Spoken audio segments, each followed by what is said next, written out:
Bonjour à toutes et à tous, ravi de vous retrouver aujourd'hui pour ce nouvel épisode dédié à notre série de rencontres mensuelles sur les Jeux Olympiques, les Jeux Paralympiques et évidemment on parle aussi de Saint-Gobain. On entre dans le vif du sujet, bouger plus, vivre mieux, sport, santé et performance individuelle. C'est un thème assez général. On va en parler plus précisément avec le docteur François Duforet et Claire Pedini, s'il vous plaît.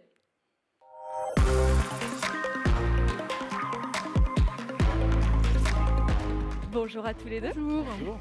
Alors François, vous êtes médecin du sport et du sommeil. Vous avez été formé au Centre de recherche de médecine aérospatiale.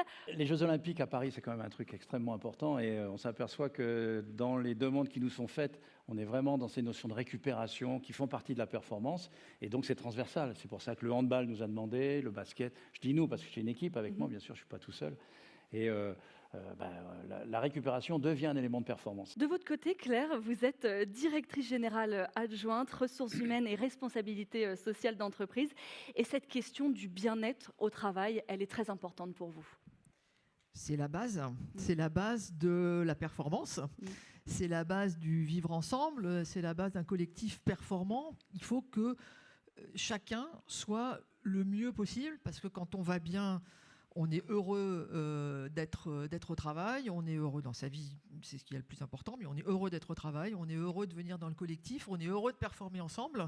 Et donc c'est un cercle vertueux qu'on amorce.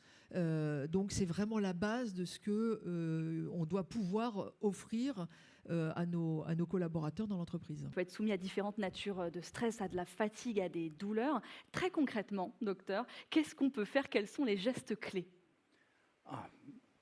Les gestes clés, déjà, c'est bouger. Ouais. C'est clair. Par exemple, ici, vous êtes assis. Je vais peut-être vous faire lever dans quelques temps, parce que je sais que votre vigilance, elle risque de chuter à un certain moment. Mais je voudrais rebondir sur ce que vous disiez, parce que je pense qu'il y a deux mots-clés qui apparaissent, c'est plaisir et efficacité. Dans ces notions de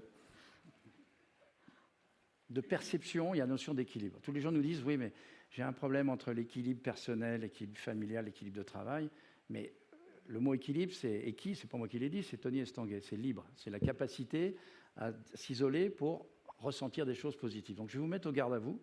Et quand on ferme les yeux, la situation est différente.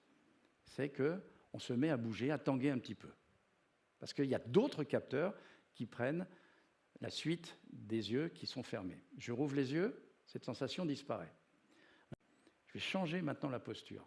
Ça, on a ça dans le tennis, on a ça dans le foot, on a ça dans les arts martiaux. J'écarte légèrement les jambes, je plie légèrement les genoux. Voilà, ça c'est une posture de vigilance. Et quand je ferme les yeux, est-ce que je bouge? On rouvre les yeux. Pendant la minute que j'ai fait avec vous, cette notion de recherche d'équilibre, vous étiez à l'intérieur de vous-même. J'espère que vous avez oublié vos portables, vos mails, tout ce qui s'ensuit, que vous allez regarder quand vous allez sortir peut-être de la salle. Et puis si je vous donne un conseil, c'est que quand on manque d'énergie, quand votre portable manque d'énergie, la première chose que vous cherchez, c'est une prise pour leur brancher, pour retrouver cette énergie.